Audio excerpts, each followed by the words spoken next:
बिस्मिल्लाहिर्रहमानिर्रहीम। अल्लाहुम्मा सल्ली अला मुहम्मदिन नबील उम्मी व अला आलिहि वसल्लम तस्लीमा।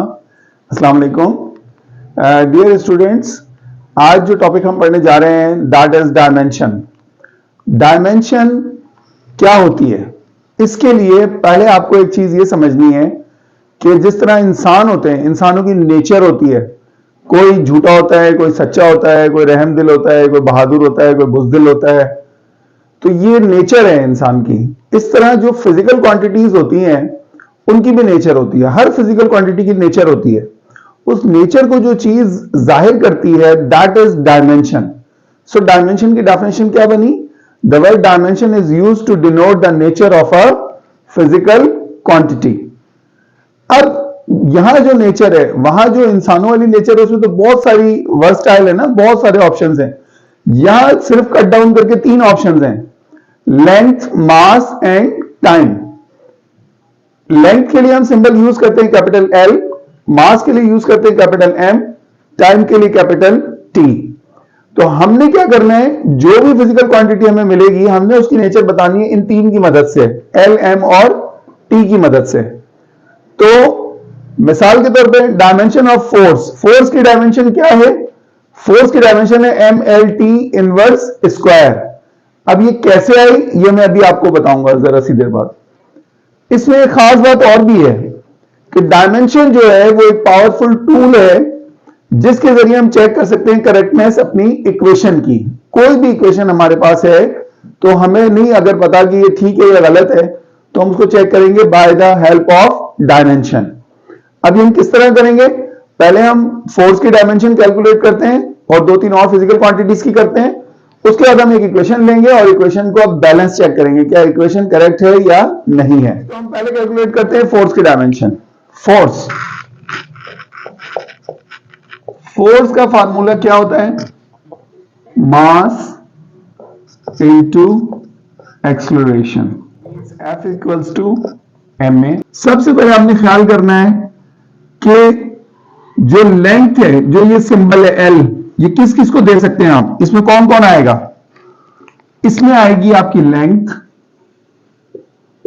इसमें आएगी आपकी ब्रेड्थ, जिसको आप विड्थ भी कहते हो, इसमें आएगी आपकी हाइट, इसमें आएगा आपका डिस्टेंस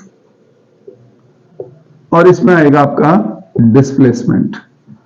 ये सारी की सारी चीजें आपकी जो भी फिजिकल क्वांटिटी इनमें से आएगी वो सब की सब कहां जाएंगी? वो जाएंगी एल में, ठीक है। इसके साथ साथ अगर आपका रेडियस है तो रेडियस भी एल में आएगा। फिर आप आते हैं इसके बाद दूसरे वेरिएबल पे which is mass, M. M के अंदर सिर्फ और सिर्फ मास ही आएगा, मास के सिवा कुछ भी नहीं आएगा। नंबर 3 पे आपके पास आ जाता है T, capital T. Capital T में क्या आएगा? टाइम आएगा और टाइम पीरियड आएगा। सो अब ये हमारे पास एक टेबल आ गया। हमें ये पता है कि इन चीजों को, ये इनमें से कोई भी फिजिकल क्वांटिटी है उसको आपने एल में रख देना है, मास होगा तो एम में लाना है और टाइम या टाइम पीरियड है तो उसको टी में लेकर आना है। इनके सिवा जितनी भी क्वांटिटीज आएंगी उनको, इसका मतलब आपको क्या करना पड़ेगा? ब्रेक करना पड़ेगा। किसमें? इन चीजों में। जब वो ब्रेक होंगी तो उन पर डायमेंशन अप्लाई होगी। मिसाल के तौर पे यहां जब आपने देखा तो मास और एक्सेलरेशन है, तो मास के लिए तो आपके पास m है, फाइन हो जाएगा, ओके। एक्सेलरेशन के लिए क्या है? एक्सेलरेशन का फार्मूला यूज करना पड़ेगा आपको। एक्सेलरेशन का फार्मूला क्या है? v upon T, velocity upon time. So आपकी इक्वेशन ऊपर वाली क्या बन जाएगी? F equals to M V upon T. यहां m के लिए m, t के लिए t, बट v के लिए क्या है? वेलोसिटी के लिए कुछ भी नहीं। फिर वही बात है कि आपको वेलोसिटी की फार्मूला लगाना है और वेलोसिटी का फार्मूला क्या है? s over t, displacement upon time. So f is equals to M S, एक t पहले से नीचे है, दूसरा t और आ गया, तो ये बन गया f is equals to M S over T square. अब आप देखें कि डायमेंशन में आपके पास क्या है, आप यहां लिख देंगे इन डायमेंशन वी हैव, क्या है डायमेंशन में हमारे पास? हमारे पास है जी capital M for small m और S क्या है? डिस्प्लेसमेंट है, डिस्प्लेसमेंट के लिए क्या है? L, तो L for S and capital T for small t, ठीक है। सो देयरफॉर हमारी जो डायमेंशन एफ की बनी वो क्या बनी फोर्स की, एम की जगह कैपिटल एम आ गया, एस की जगह एल आ गया और नीचे टी स्क्वायर आ गया। तो डायमेंशन में जो आप लिखते हैं तो एक ही लेवल पर लिखते हैं, इसलिए आपके पास क्या हो जाएगा, F equals to M L और टी जो है ऊपर जाएगा स्क्वायर तो ये टी पावर -2 हो जाएगा। तो this is the dimension of force, F equals to M L T inverse square. जी तो अब हम क्या कर रहे हैं कि एक बहुत आसान सी मासूमाना सी फिजिकल क्वांटिटी पिक करते हैं, दैट इज फ्रीक्वेंसी। फ्रीक्वेंसी की डायमेंशन निकालते हैं। तो फ्रीक्वेंसी का जो फार्मूला है वो क्या है, फ्रीक्वेंसी का formula 1 over time period, T is for time period, in dimension we have, dimension में क्या है हमारे पास टाइम पीरियड के लिए T ही है जी, T ही है टाइम पीरियड के लिए। So therefore frequency F is equals to 1 over, जब हम डायमेंशन लगाई कैपिटल T तो ये बन गया, इस T को जब हम ऊपर लेकर गए तो T के ऊपर नीचे कोई पावर नहीं है, इसका मतलब 1 पावर है, 1 जब ऊपर जाएगा तो इस तरह लिखा जाएगा -1 और पढ़ा जाएगा इनवर्स। तो dimension of frequency is T inverse. अब मैं आपके लिए एक और एग्जांपल पिक कर रहा हूं, फ्रीक्वेंसी हम कैलकुलेट करेंगे प्रेशर की। Pressure is force per unit area, F over A। Force का सिंबल, फोर्स की जो इक्वेशन है फोर्स की जगह क्या आएगा ma, एरिया जो है वो होता है लेंथ इनटू ब्रेड्थ या लेंथ इनटू विड्थ, जिस तरह आप लिखना चाहें। तो pressure is equals to ma over lb। अब जब मैं इसको देखता हूं तो मुझे पता चलता है कि m के लिए तो मेरे पास डायमेंशन में कैपिटल M मौजूद है, L के लिए लेंथ L आ जाएगा, ब्रेड्थ के लिए भी L आ जाएगा, बट A मेरा क्लियर नहीं है, A इज एक्सेलरेशन। तो A का मुझे फार्मूला यूज करना पड़ेगा, A is V over T, यहां मैं सब्स्टिट्यूट करता हूं P equals to mv over lbt। अब m भी क्लियर है, lbt t के लिए टाइम है, v के लिए कुछ नहीं है, फिर v को सिंप्लीफाई करते हैं, v is s over t। so therefore p is equals to ms over lb t into t। तो p is equals to ms lb t square। अब आपके पास है p is equals to ms over lb t square। अब m के लिए भी आपके पास है s, ये सब सिंप्लीफाई हो गए। In dimension we have m for m, l for s, l and b, सबके लिए l आएगा, and capital T for small t time. So therefore dimension क्या बन जाएगी प्रेशर की, स्मॉल m की जगह कैपिटल M आ जाएगा, s की जगह l आ गया, l और b की जगह भी l आ गए दो, और टी स्क्वायर की जगह टी स्क्वायर आ गया, टी स्क्वायर की जगह टी स्क्वायर आ गया। तो यहां क्या होगा, ऊपर भी एक एल और नीचे भी एल, ये कैंसिल हो गए, बाकी आपके पास क्या बचा, P is equals to M ऊपर है, नीचे एल है और टी स्क्वायर है। तो जब ये ऊपर जाएगा तो ये बन जाएगा एम, एल की पावर हो जाएगी -1 और टी की पावर हो जाएगी -2। So this is the dimension of pressure, M L inverse T inverse square.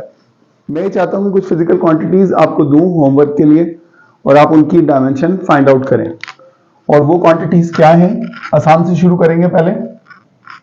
Number 1 area, number 2 volume, number 3 velocity, number 4 acceleration, number 5 weight, torque, work, power, kinetic energy, potential energy. मेरा ख्याल ये काफी है आपके लिए, ये आप कर लें तो बहुत अच्छा है। और अगर इन्हें सॉल्व करने में आपको कोई दुश्वारी हो तो फिर आप मुझे कमेंट सेक्शन में मैसेज कर सकते हैं, जिसमें भी आपको प्रॉब्लम होगी वो मैं आपको सॉल्व करके दे दूंगा।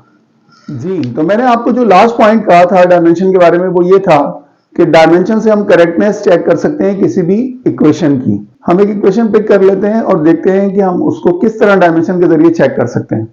तो कोई भी इक्वेशन हम पिक कर लेते हैं, हम ले लेते हैं चलें 2as is equals to vf square minus vi square, कि a जो है एक्सेलरेशन ये बनेगा वेलोसिटी अपॉन टाइम, क्योंकि जाहिर डायरेक्ट तो उसकी डायमेंशन है नहीं हमारे पास, s अपनी जगह पर है। यहां क्या हुआ, vf स्क्वायर में भी यही होगा आपके पास कि वेलोसिटी जो है वो होगी s ओवर t, और यहां भी s over t। Whole square. इसमें क्या होगा आपके पास कि यहां मजीद जो वेलोसिटी है इसको भी आपने सिंप्लीफाई करना है। अगेन वो बनेगी s ओवर टी, तो s over T into T. तो हमने देखा कि वेलोसिटी के लिए s ओवर टी लिखा हमने, एक टी पहले से मौजूद है, यहां पर ये s अपनी जगह पर है, यहाँ s ओवर टी है, ये s ओवर टी है, ये होल स्क्वायर है, ये s ओवर टी सिंप्लीफाइड है, इसको मजीद सिंप्लीफाई करने की जरूरत नहीं है, इसको भी नहीं है। आपके जहन में आ रहा होगा कि हम इसको माइनस करके खत्म कर दें एक जैसे, ऐसा करने की जरूरत नहीं है, हमने डायमेंशन चेक करनी है। डायमेंशन का मतलब ये कि दोनों तरफ डायमेंशन एक जैसी होनी चाहिए, हर टर्म की डायमेंशन एक जैसी होनी चाहिए। तो यहां क्या होगा 2, ये एस स्क्वायर है और ये टी स्क्वायर है और ये आपके वही है। मैं ज्यादा स्टेप इसलिए करता हूं कि बच्चों को ज्यादा आसानी से समझ में आ जाए। सारे बच्चे एक जैसे इंटेलिजेंट नहीं होते, किसी को बहुत जल्दी समझ आता है, किसी को थोड़ा देर में आता है। तो इन डायमेंशन वी हैव, क्या है जी हमारे पास dimension, L for S and capital T for small t। So therefore अब ये क्वेश्चन क्या बन गई, 2L square over T square, यहां पे क्या बना L over T whole square minus L over T whole square. इसको मैं ऊपर लेके जाऊं तो ये बनेगा 2L square T inverse square, और यहां पे क्या बन जाएगा, ये खुलेगा L स्क्वायर, ये टी स्क्वायर, ये टी स्क्वायर ऊपर जाएगा, तो अगेन ये भी टी पावर माइनस 2, यहां भी L स्क्वायर, ये टी पावर माइनस 2।